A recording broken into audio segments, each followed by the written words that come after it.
Good morning, U.S. history students. We are going to be talking about Chapter 16, Section 4 today, and that begins on page 528 in your book. So if you've got your book, which you should open it up to 528, and we will get started. So this is about daily life in the Civil War, and I always think it's interesting when you hear people talk about war today and they talk about civilian casualties and how upset that they are that civilians died when they weren't fighting, and we should be upset, right? People that didn't sign up for this fight shouldn't be killed, but we shouldn't be surprised because war doesn't just affect the soldiers that are fighting. It affects everybody that's even indirectly involved in the war, and it was no different during the Civil War. So let's talk about that. Whatever else you think about the Civil War, at the heart of it, it was about slavery. Many people, you'll hear people say, it was about states' rights. Well, yes, but states' rights to do what? To own slaves. At the heart of the Civil War was what to do with millions of enslaved African Americans. Now, in the North, if you had read the chapters that we skipped in class, like I wanted you to, you would have read about the abolitionist movement in the North, and what that was. To abolish means to get rid of something, and the abolitionist movement in the North was about abolishing slavery in particular. And abolitionists, Northern abolitionists, such as Garrison, and we'll talk about him again in a minute, really wanted President Lincoln to free the slaves. In 1858, Lincoln actually had said there is no reason in the world why the Negro is not entitled to all the natural rights enumerated in the Declaration of Independence, the right to life, liberty, and the pursuit of happiness. So Lincoln, while he didn't necessarily believe that African Americans were equal to whites, he did believe that they were equal in that they deserved the rights that were afforded all humans according to our Declaration of Independence. But when he was president, emancipation became a really tricky issue for him. Now, emancipation is the freeing of a person. And in this case, it is the freeing of slaves.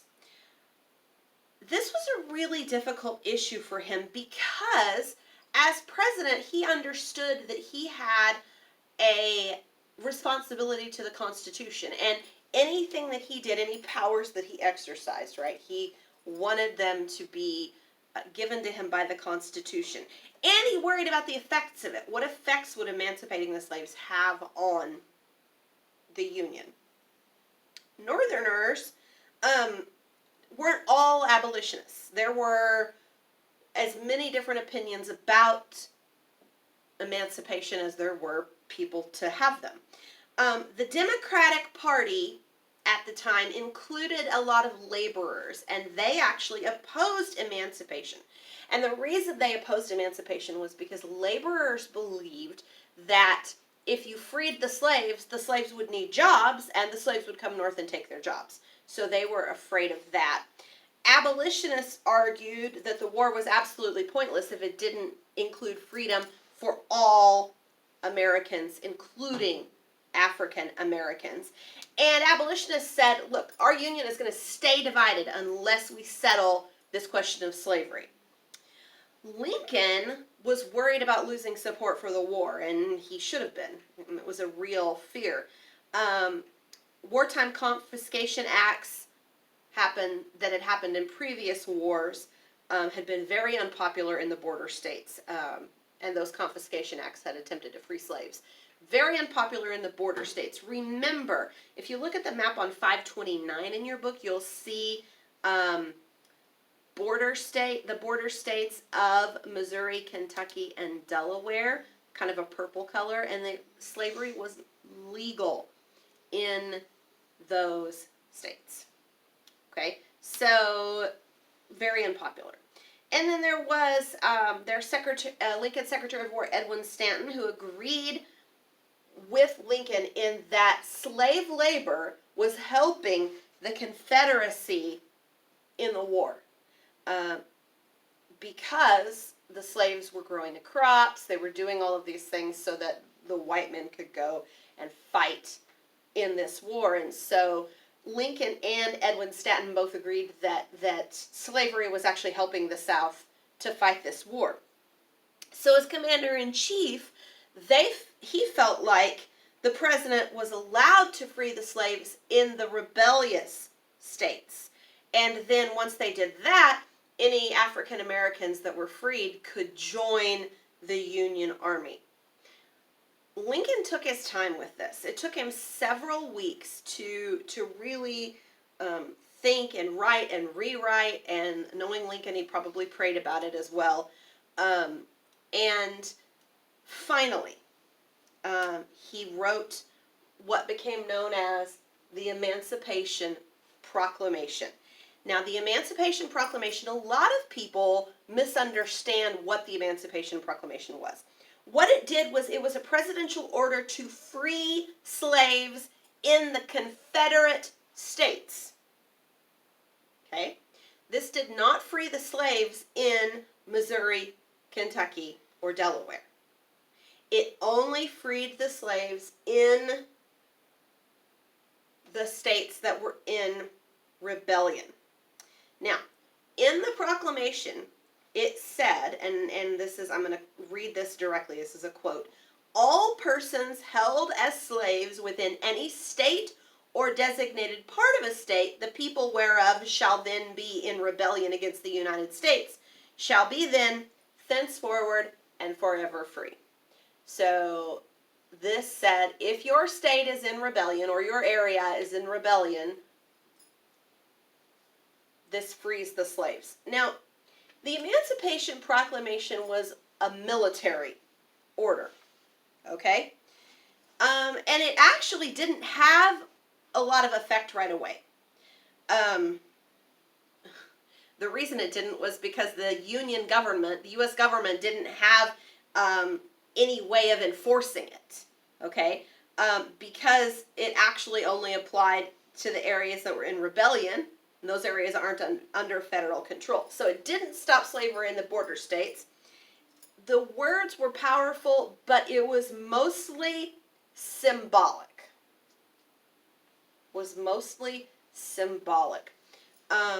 What it did was it gave a definition for what the Union was fighting against. And, this is important, it discouraged Great Britain from helping the Confederacy. Lincoln wanted to be in a strong position before he announced his plan. The Battle of Antietam, which we talked about yesterday, the day before, gave him that opportunity, gave him the victory that he needed to be able to be in that strong position. He issued the Emancipation Proclamation on September 27th, 1862. And it went into effect on January 1st of 1863. Now, on New Year's Eve of 1862, there were many what they called night watch meetings at African American churches where they prayed and sang. And when the clock struck midnight, abolitionists and all of those people in the night watch meetings rejoiced because they understood that this set millions of people free. Frederick Douglass, who was a famous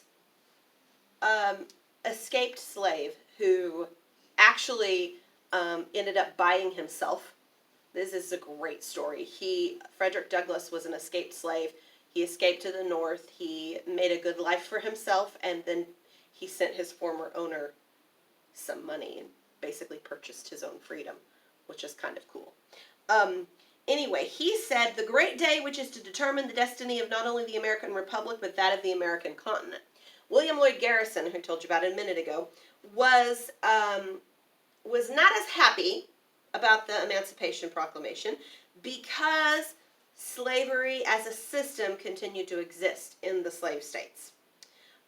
But what's interesting is everywhere that slavery remained, the Emancipation Proclamation encouraged the enslaved Africans to escape. If Union troops were near, the slaves would leave and escape to where the Union troops were, and then they would follow them for protection. And because of that huge loss of slaves, the South began to have really have their ability to wage war kind of stunted. Because of how many slaves escaped, well, let me reword that. So, what happens in war? People die. And if you're continuing to wage war, you need new soldiers. For every soldier that dies, you need a new one, right? And African Americans were ready to volunteer. Not all white Northerners accepted them, but eventually they had to. Frederick Douglass believed that serving in the military was a way for the African American people to gain their rights, to gain respect as American citizens. He said, "Once let the black man get upon his person the brass letters U.S. and a musket on his shoulder and bullets in his pocket, and there is no power on earth which can deny that he has earned the right to citizenship." And, you know, for many people it did, in fact, work that way. Congress began allowing African Americans to sign up as laborers as early as July of 1862. The War Department also gave escaped slaves the right to join the Union Army in South Carolina. Now, escaped slaves were known as contrabands, which is really interesting. You may have heard the word contraband, which is something that's illegal. In this case, it was these escaped slaves who were referred to as contrabands. There were free African Americans in Louisiana and in Kansas that actually formed their own units in the Union Army, which I think is really fascinating. And the history of African Americans in the U.S. Army is a really, really interesting history, in my opinion. Not just in the Civil War, but in World War I and World War II. It's really fascinating. So, by the spring of 1863, African American Army units were in combat. They took part in an attack on Port Hudson, Louisiana in May. There was one unit, and our book talks about this unit, that really stands out, and that's the 54th Massachusetts Infantry. If you look on page 530, you'll actually see a photograph of them. Oh, wait, no, sorry, that's not the 54th. This is Company E of the 4th U.S. Colored Infantry here. But the 54th Regiment was mostly free African Americans, and they actually led a charge on South Carolina's Fort Wagner in July of 1863, took heavy fire, had a lot of casualties. The operation actually failed. Half of the regiment was casualty, and if you remember, a casualty is killed, wounded, or captured. That's casualty. Okay. There was a correspondent for the New York Tribune named Edward L. Pierce who said the 54th did well and nobly. They moved up as gallantly as any troop could, and with their enthusiasm, they deserved a better fate. And they actually were the most famous and most celebrated African American unit of the war. All told, around 180,000 African Americans served in the Union Army. They got $10 a month. White soldiers got $13 a month. Not fair, but there you have it. They were usually led by white soldiers, and instead of having an African American officer, they had a white officer. Usually those white officers were from abolitionist families, which kind of makes sense if you think about it. African Americans, when they were on the battlefield, were in many ways in more danger. They sort of had a special kind of danger. I mean, war is dangerous no matter who you are. but Confederates would either kill their black captives or sell them into slavery. So if you started out as a free African American, you'd never been a slave, maybe you grew up in the North, but you were captured by a Confederate army, they would sell you into slavery or kill you. In the 1864 election, Lincoln actually said that we should reward those African American soldiers by giving them the right to vote, which is pretty crazy. Okay. One of the things that's kind of fascinating to me is to look at, since the invention of photography, to look at a U.S. president on the day he's first elected, and then a picture of him, or I guess we could be her, right, someday. But look at a picture of him a few months in, and then a year in. And every president that you've ever seen since the beginning of photography, you can watch their hair go gray. You can watch their the bags under their eyes. Being president is a stressful job, and Lincoln's pictures are no different. The photographs of Lincoln, as you look, you can see the physical effect, the stress of being president had on Abraham Lincoln. He wasn't just running the war, but there were these growing tensions in the South as well. And so let's talk about some of those. One of those is from a group known as the Copperheads. They were led by U.S. Representative Clement L. Vallandigham. That's quite a name. Representative Vallandigham was from Ohio, and he was a Northern Democrat. They called themselves Peace Democrats. Their enemies called them Copperheads. I don't know if you guys know what a copperhead is, but it is a poisonous snake. Very poisonous snake, actually.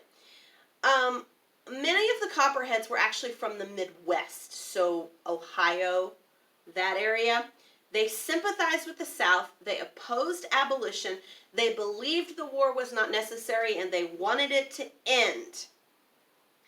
Vallandigham, in true politician style, asked what the war had gained, and then said, "Let the dead at Fredericksburg and Vicksburg answer." In other words, they did not believe that any gains that were gained by this war would outweigh the losses. Lincoln saw them as a threat. To silence them, he suspended the right of habeas corpus. Habeas corpus is a Latin phrase that means produce the body. And it is a right that you and I have as American citizens. Every American citizen has. It is a constitutional protection against unlawful imprisonment, is what our book says. But it is really this idea that you have to have some kind of proof or some kind of reasonable suspicion to imprison someone as they're waiting for trial. Abraham Lincoln suspended that constitutional right.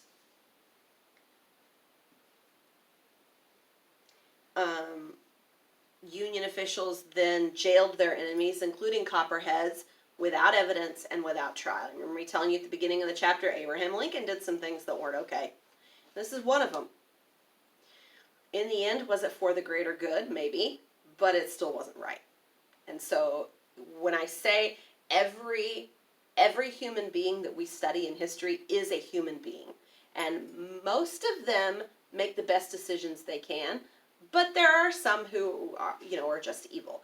I think Lincoln was trying to make the best decisions that he could in a very stressful situation, and I'm not going to question his motives in particular, but I do want you to understand that he was not perfect, just like every other person involved in this war. Okay, now, when Lincoln did this, it really, really, really ticked off a lot of his opponents, Democrats, and it angered some of his Republicans, his fellow Republicans, which is kind of interesting. But they were like, what, who's next? If you dig a little bit more into this, Lincoln had a lot of people jailed, a lot of people thrown in prison. So we're going to talk too about another thing that the critics of the war were angry about, and that was a draft. Draft, right there. A draft is forced military service. In the United States, we have not had a draft since the Vietnam conflict. But prior to that, there was a draft in Vietnam, draft in Korea, World War II, World War I, there was draft. This is forced military service. This is where if you are a man and you are over the age of 18, and I forget how high up the draft goes for ages, I don't actually remember. I would have to look that up. But it starts at 18. Every U.S. male is required to register for the selective service when they turn 18. That's what we call our draft. And it's where, your number comes up and they're like, okay, well, you're in the Army now. And you're like, but I don't want to be in the Army. And they're like, well, sorry, you're in the Army. One of the things, though, that made some other people really angry was that if you had $300, you could buy your way out of the military service. Now, for me, $300 is not going to kill me. I have $300 in my savings account, right? I could pay $300. But it's still a lot of money, and it would still put a big dent in my savings account. Back then, $300 was a lot of money. And they could buy their way out of military service if they had $300. Now, if you were an unskilled laborer, that was a year's wages. You made $300 in a year.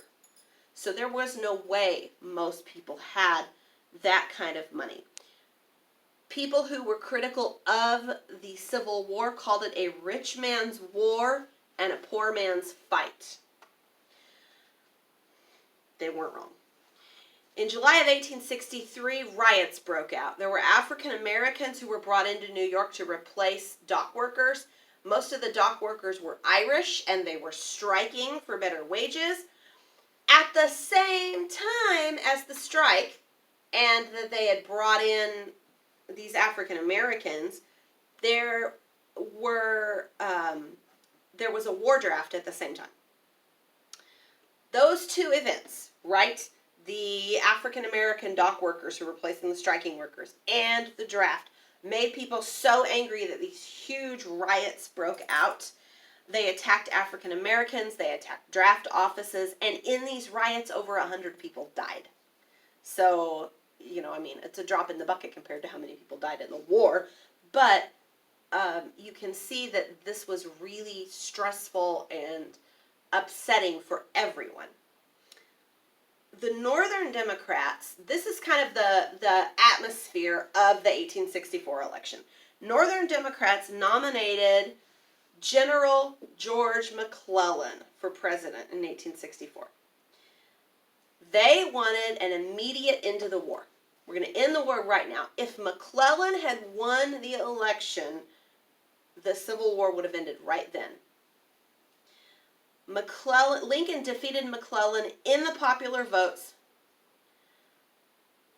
About 400,000 votes was what he won by. The electoral vote, 212 to 21. So it really wasn't even close. But it was, kind of a wake-up call. Now, life for soldiers and civilians. What was life like for soldiers? Pretty terrible, actually. Thanks for asking.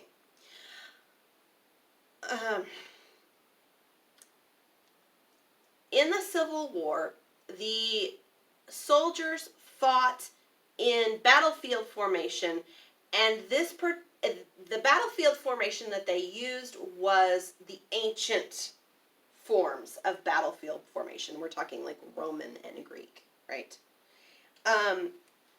This formation, basically, lots of people died. Because these rows of troops would be lined up, right? and they'd just be firing on each other and cannon fire on each other. And then they would put bayonets on their guns and start stabbing each other. Every single inch of ground was a fight. Doctors and nurses saved a lot of lives, but they had no medicine to stop the infections. Remember, this is before penicillin is invented, right? This is before anybody really, thought that surgeries needed to be clean. Doctors would go from one surgery to the next without ever washing their hands, right? Soldiers they would have wounds that would get infected, and so they were just amputated. No painkillers. Here, have a leather strap to chew on. Maybe some whiskey if you're lucky. It was pretty bad, There were a lot of deaths caused by infections in minor injuries. Like an injury that, I would be like, ow, that's bad, let's go to the hospital and get it cleaned up, and then you're fine. Killed people during the Civil War. Huge battlefield losses. We've already talked about some of that, but what's interesting is the biggest killer in the Civil War was not the fighting, it was typhoid, pneumonia, and tuberculosis. Twice as many soldiers died of illnesses as died of combat because their camps were filthy. That's just all there is to it. Prisoners of war. This gets ugly. If you were a military prisoner on either side, if you were a Southerner that had gotten caught by the North, if you were a Northerner that had gotten caught by the South, our book describes it as unimaginable misery. Prison camps, Andersonville, Georgia, Elmira, New York. These were pretty awful.